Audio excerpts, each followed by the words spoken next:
अस्सलामुअलैकुम वरहमतुल्लाहि वबरकातुहू। दोस्तों, मैं शाद मोहम्मद आप सभी के खिदमत में हाजिर हूँ ईमान मुस्तफ़ा चैनल की जानिब से। दोस्तों, आज आप सभी के लिए रमज़ान के मुबारक महीने के हवाले से अल्लाह की कुदरत का एक बड़ा करिश्मा लेकर आया हूँ। यह वाक़या महज मैं आप सभी को इबरत के तौर पर सुना रहा हूँ, लेकिन दोस्तों जब आप इस वाक़े को सुनेंगे तो हो सकता है कि आपकी आंखों में आंसू आ जाए।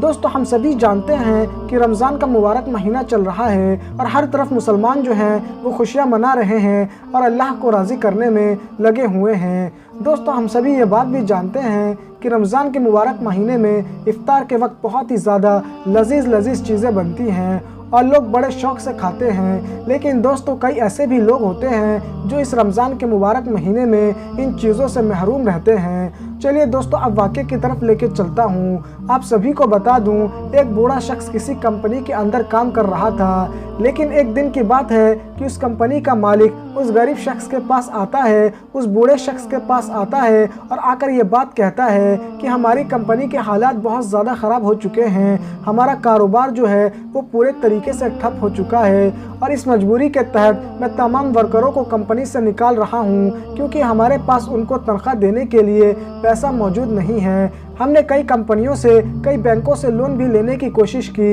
लेकिन फ़िलहाल अभी हमें कोई लोन नहीं दे रहा। हमारे हालात दिन ब दिन ख़राब हो रहे हैं और इसी चीज़ को देखते हुए हमें आपको मजबूरी के तहत अपनी कंपनी से निकालना पड़ रहा है। दोस्तों, ये गरीब शख्स जो था, इसके तो पैरों तले ज़मीन खिसक गई क्योंकि घर में कोई और कमाने वाला नहीं था और इस बुढ़ापे में अब ये कहाँ जाकर काम तलाश करता। ऐसे वक्त में भी इसने सब्र किया और कंपनी के मालिक से ये बात कहने लगा कि अल्लाह ताला आपके हालात को बेहतर कर देगा, आप बेफिक्र हो जाएं। मेरे प्यारे दोस्तों, उसके बाद वो जो कंपनी का मालिक था वो ये बात कहने लगा कि जाते वक्त अपना हिसाब कर लीजिएगा। दोस्तों, ये जो गरीब शख्स था, जैसे ही इसने ये बात सुनी इसकी आंखों में आंसू आ गए, लेकिन फिर भी ये सब्र कर रहा था। फिर इस गरीब शख्स ने जो भी इसका उस कंपनी में पैसा बन रहा था उसने वो तमाम पैसे ले लिए। आपको बता दूं, अब ये घर पहुंचा कि तभी अचानक इसका छोटा बेटा जो था इसके सामने आकर ये बात कहने लगा कि अब्बा जान, आपने ये बात कही थी कि रमज़ान के महीने में हम इस मर्तबा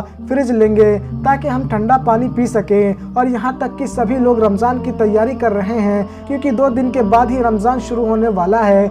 ऐसे वक्त में सभी अच्छे पकवान खरीद रहे हैं, अच्छे फल खरीद रहे हैं, रमज़ान की तैयारी कर रहे हैं। आपने कहा था कि इस मर्तबा रमज़ान में आप हमें अच्छे पकवान खिलाएंगे और साथ ही साथ नया फ्रिज भी लेंगे ताकि हम इस रमज़ान के मुबारक महीने में ठंडे पानी के साथ इफ्तार कर सकें। ऐसे वक्त में बाप ने ये बात कही कि बेटा तुम फिक्र मत करो, सब कुछ हो जाएगा।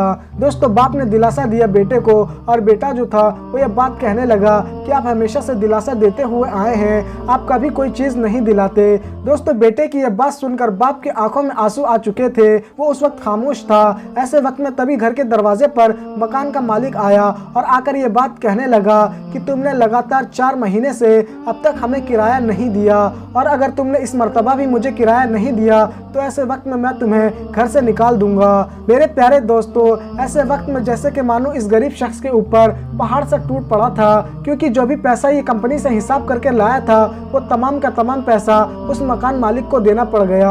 अब पूरे तरीके से जेब जो थी वो खाली हो चुकी थी इस गरीब शख्स की। अब घर में अभी ज़रा सा भी पैसा मौजूद नहीं था। ऐसे वक्त में भी ये शख्स अल्लाह ताला का शुक्र अदा कर रहा था।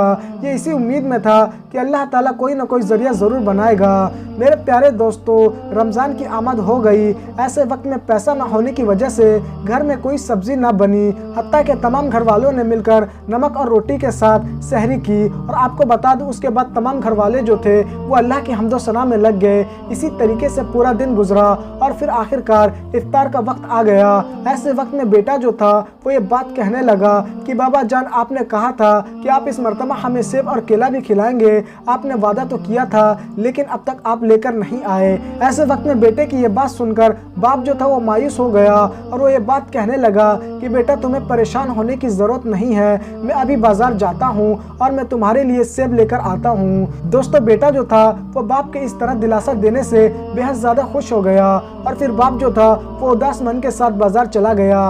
बाप के जेब के अंदर कुल 30 रुपए मौजूद थे, जो कि उसने पहले ही से कुछ जमा कर रखे थे। ऐसे वक्त में जब ये गरीब शख्स बाजार पहुंचा तो वहाँ बहुत तरह के फल लगे हुए थे। सबसे पहले वो एक दुकानदार के पास गया और जाकर सेब की कीमत मालूम करने लगा, तो पता चला कि सेब की कीमत बहुत ज़्यादा थी। इस चीज़ को देखकर ये जो गरीब शख्स था ये बड़ा परेशान हो गया और फिर उसके बाद उसने फिर केले की कीमत मालूम करने की कोशिश की। तो ऐसे वक्त में पता चला कि केले की कीमत भी बहुत ज़्यादा थी, क्योंकि रमज़ान के महीने में हर एक चीज़ की कीमत बढ़ जाती है। ऐसे वक्त में ये बड़ा परेशानी के आलम में आ गया और इसने दुकानदार से ये बात कही कि भैया 30 रुपए के अंदर कितने सेब मिलेंगे। तो ऐसे वक्त में दुकानदार ने ये बात कही कि भैया 30 रुपए के अंदर तो सिर्फ एक ही सेब मिलेगा। ऐसे वक्त में इस गरीब शख्स ने ये बात कही कि मुझे एक ही सेब दे दो, लेकिन तभी अचानक इस गरीब शख्स की जो नज़र थी वो उसी फल वाले के साइड में रखे एक टोकरी के ऊपर पड़ी, जिसमें बहुत सारे सड़े गले सेब रखे हुए थे। ऐसे वक्त में इस गरीब शख्स ने उस दुकानदार से ये बात कही कि भैया इस टोकरी के अंदर जो सेब है वो कैसे दिए। तो दोस्तों वो जो फल बेचने वाला था वो ये बात कहने लगा कि भैया दरअसल बात ये है कि ये तमाम के तमाम जो सेब हैं वो सड़े गले हैं और इनको मैं बकरियों को खिलाता हूँ, इसीलिए मैंने इन्हें अच्छे सेबों में से छांट कर दूसरे टोकरी में रख रखा है। ऐसे वक्त में दोस्तों वो जो गरीब शख्स था वो ये बात कहने लगा कि तुम मुझे ये सेब दे दो और बदले में तुम मुझसे 30 रुपए ले लो।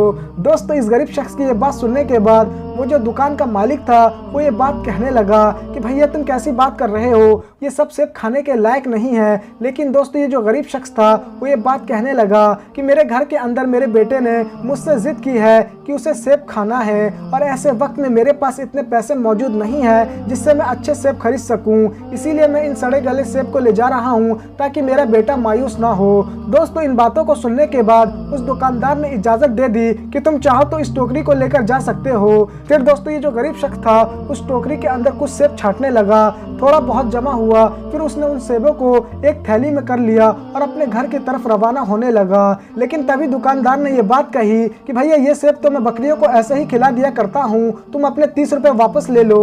दोस्तों उस दुकानदार से वो जो गरीब शख्स था वो अपने 30 रुपए लेकर जा ही रहा था कि तभी अचानक बाजार के अंदर उसी गरीब शख्स के कंपनी का जो मालिक था वो भी खरीदारी करने के लिए आया हुआ था और वो तमाम मंजर अपनी आंखों से देख रहा था। उसकी आंखों में आंसू आ गए इस बात को लेकर कि हम रोजाना कितने अच्छे अच्छे पकवान खाते हैं, लेकिन कुछ गरीब लोग हैं जिनको ये तमाम चीज़ें जो हैं वो नसीब नहीं। ऐसे वक्त में कंपनी का जो मालिक था वो फौरन ही उस गरीब शख्स के पास गया और उसके पास जाने के बाद वो ये बात कहने लगा कि बाबा आपको ये सड़े गले सेब घर ले जाने की ज़रूरत नहीं है, मुझे अपनी गलती का एहसास हो चुका है। आइए मैं आपको बेहतरीन सेब दिलाता हूँ और साथ ही साथ और भी बहुत सारी चीज़ें दिलाता हूँ, उसको लेकर आप घर जाएं और आपको परेशान होने की ज़रूरत नहीं है, कल से आप कंपनी के अंदर काम कर सकते हैं। दोस्तों ये बात सुनने के बाद ये जो गरीब शख्स था ये खुशी से झूमने लगा और फिर मालिक ने इस गरीब शख्स को बहुत सारा सामान दिला दिया और जिसको लेकर ये जो गरीब शख्स था वो घर की तरफ अपने रवाना हो गया।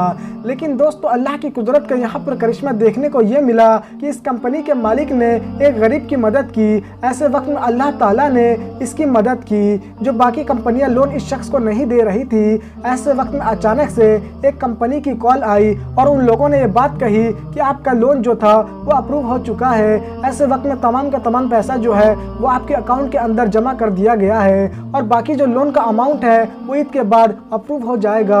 दोस्तों इन बातों को सुनकर वो जो कंपनी का मालिक था वो बहुत ज़्यादा खुश हो गया और वो ये बात समझ चुका था कि मैंने एक गरीब की मदद की तो ऐसे वक्त में अल्लाह ताला ने मेरी मदद की। तो दोस्तों ये है रमज़ान का करिश्मा। दोस्तों हमें चाहिए कि अगर हमारी नज़र में कोई गरीब नज़र आता है तो हम उसकी ज़रूर मदद करें और ज़रूरी नहीं कि हम अगर अच्छी चीज़ खा रहे हैं तो हर कोई अच्छी चीज़ ही खा रहा होगा, क्योंकि कई ऐसे भी लोग हैं जो इफ्तार के वक्त पानी से अपना रोज़ा खोलते हैं क्योंकि वो खुददार होते हैं, वो किसी के सामने अपना हाथ फैलाना पसंद नहीं करते।